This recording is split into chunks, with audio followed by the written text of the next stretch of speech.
कहाँ से मैंने 2 रुपए से शुरू किया था, 60 रुपए महीना, 2 रुपए रोज, और आज देखिए मुझे, मैं आज 2000 करोड़ की मालकिन हूँ। क्या यकीन आएगा आपको?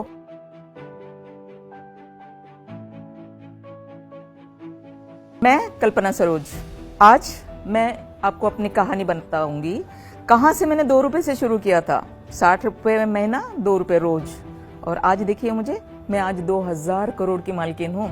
क्या यकीन आएगा आपको? मैं एक ऐसी लड़की जिसको एजुकेशन नहीं मिला, बचपन में शादी कर दी गई,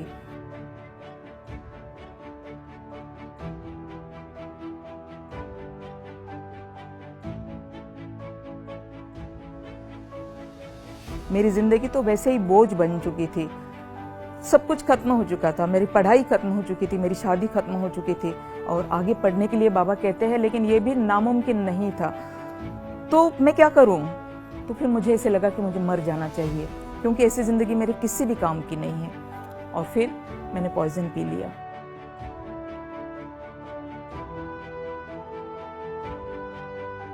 लोगों को हमारे दुख दर्द से कोई लेना देना नहीं, हम मरे या जिए उसे कोई लेना देना नहीं। तो ठीक है, अगर कुछ करके मरना है तो फिर कुछ करके जीना क्यों नहीं। और उसी दिन मैंने ठान ली कि अब मरने की बात मैं कभी नहीं करूंगी, और अब मैं जी कर दिखाऊंगी।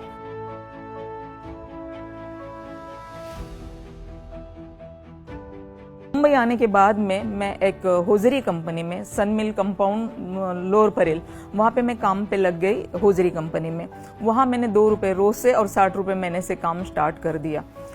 तो 2-3 साल तक मेरे इसी तरह से गए। मेरे बाबा की नौकरी जाती रही, मेरे बाबा मेरे पास आ गए, और उसके बाद मेरी बहन बहुत बीमार हो गई, और फिर मुझे पैसों की अहमियत का पता चला कि पैसे अगर नहीं हो तो हमारे अपने हमारे सामने दम तोड़ देते हैं और हम उनको बचा भी नहीं पाते। और तब फिर मैंने ये सोचा कि मुझे पैसे कमाना चाहिए।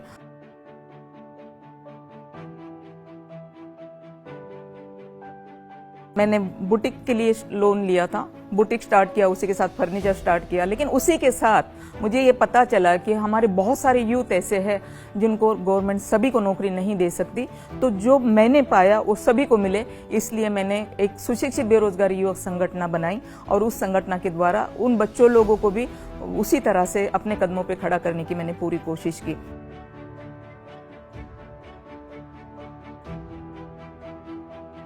इसी तरह से एक प्लॉट का प्रॉब्लम मेरे पास आया, वो प्लॉट मैंने क्लियर किया, और इसी तरह से मैं बिल्डर बन गई।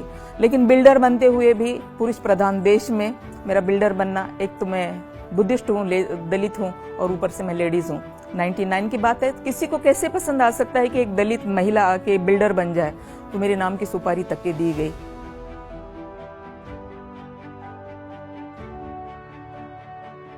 और इसी तरह से कमानी ट्यूब्स लिमिटेड के कुछ वर्कर्स मेरे पास में आए, क्योंकि कमानी ट्यूब्स से हमारे देश की बहुत बड़ी ऐसी कंपनी है जिसकी वजह से ऐसी का एक्ट तैयार हुआ। सुप्रीम कोर्ट की बेबी है वो। सुप्रीम कोर्ट ने पहली बार वर्कर्स को मालिक बनाया और मालिक को बाजू में कर दिया। तो उस कंपनी को बचाने के लिए मैंने काफ़ी कुछ मेहनत की, क्योंकि मैंने देखा था कि बेरोजगारी अगर होती है तो भूख और प्यास से किस तरह से इंसान तड़प के मरता है, क्योंकि मेरी बहन को मैंने तड़पते हुए मरते हुए देखा था। तो उन्हीं वर्करों के हित के लिए मैंने कमानी ट्यूब में मैं आई और मैंने काम किया। 2000 में मैं आई थी, 2000 से लेके 2006 तक कंटिन्यू बीएफआर कोर्ट में हेयरिंग्स होते रहे, और 21 मार्च 2006 में कोर्ट ने कंपनी मुझे चलाने के लिए दे दी। एक ऐसी लड़की जहां से चली थी जिसके गांव में रास्ते तक नहीं थे, आज मुंबई शहर में उसके नाम से, उसकी कंपनी के नाम से 2 रोड है, रामजी भाई कमानी और कुर्ला कमानी। एक ऐसी लड़की जिसके पास में 60 पैसे नहीं हुआ करते थे, तो वो कुर्ला से लेके चेंबूर तक पैदल चला करती थी, क्योंकि बस के लिए 60 पैसे नहीं। आज वो लग्जरी गाड़ियों में घूम रही है। आज ऐसी लड़की जिसके पास में रहने के लिए घर नहीं था, लोगों के घर में रही हूँ, मैं गुजराती फैमिली के घर में रही हूँ, लेकिन मैं बिल्डर बन के आज मैं घर बेच रही हूँ। आज जिसने 2 रुपए रोज से काम स्टार्ट किया था, लेकिन आज 2000 करोड़ कंपनी की मैं मालिकिन हूँ।